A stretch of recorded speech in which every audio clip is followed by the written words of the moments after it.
Share மார்க்கெட்டில் ஒரு வாரமாக உச்சத்தில் இருக்கிற பங்கு ஷேர் மார்க்கெட் பற்றி தான் நம்ம இன்றைக்கி பார்க்க போகிறோம். ஸோ என்னென்ன ஸ்டாக்லாம் வந்து தொடர்ந்து உச்சத்திலே இருக்குது, என்னென்ன பங்குகள் வந்து லாஸ் ஆகிருக்கு, எதெல்லாம் மாற்றமே இல்லாமல் அதே மாதிரி இருக்குது அப்படிங்கிறத நம்ம பார்த்து வச்சுக்க போகிறோம். ஓகே, வாங்க நம்ம வீடியோக்குள்ளே போகலாம். ஸோ ஃபஸ்ட்டே நம்ம வீடியோ பண்ணால் பார்க்கிங்க அப்படின்னா மறக்காமல் லைக் அண்ட் சப்ஸ்கிரைப் பண்ணிவிட்டு பாருங்கள் கைஸ். ஓகேவா? என்னென்ன ஸ்டாக்லாம் இருக்குது அப்படிங்கிறத தெரிஞ்சுக்கிறதுக்கு முன்னாடி நம்ம ஷேர் மார்க்கெட்டோடைய சந்தை நிலவரம் எப்படி இருக்குது அப்படிங்கிறத பார்த்துக்குவோம் வாங்க. ஸோ சென்செக்ஸ் வந்து 349.24 புள்ளிகள் வந்து அதிகரித்து 73,057.40 அப்படிங்கிற நிலையில் ரன் ஆகி வருதுங்க. நிஃப்டி வந்து 74.70 புள்ளிகள் வந்து உயர்ந்து 22,197 அப்படிங்கிற நிலையில் ரன் ஆகி முடிஞ்சிருக்குது. ஸோ இன்றைக்கான வர்த்தகத்தில், அதாவது இன்றைக்கான டேட்டில் சுமார் 1,661 பங்கோட ரேட் வந்து உயர்ந்து போயிருக்குங்க. ஓகேவா? 65 பங்கு வந்து எந்த ஒரு மாற்றமே இல்லாமல் அதே மாதிரி ரன் ஆகி வருது. 1,667 பங்கு வந்து ரொம்பவே லாஸில் வந்து ரன் ஆகி வந்துட்டு இருக்குங்க. ஓகேவா? இப்போ வந்து எதெல்லாம் அதிக லாபம் கொடுத்துருக்கு அப்படிங்கிறத பார்ப்போம். Power grid corporation, HDFC bank, axis bank, NTPC, அப்புறம் கொட்டக் மஹிந்திரா பேங்கு.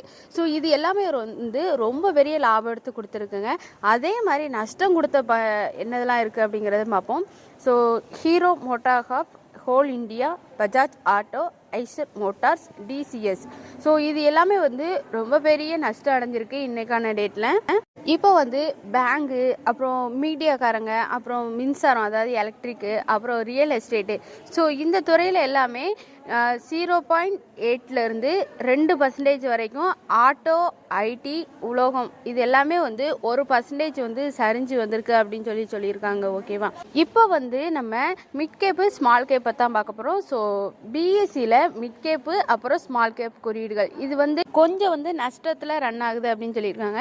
அதே மாதிரி வெள்ளிக்கிழமை 83.1 ரூபாயாக இருந்தால் நம்ம இந்தியன் ரூபாயோட மதிப்பு வந்து இந்த செவ்வாய்க்கிழமை வந்து ஒரு டாலருக்கு 82.97 வந்து இருக்குதுங்க.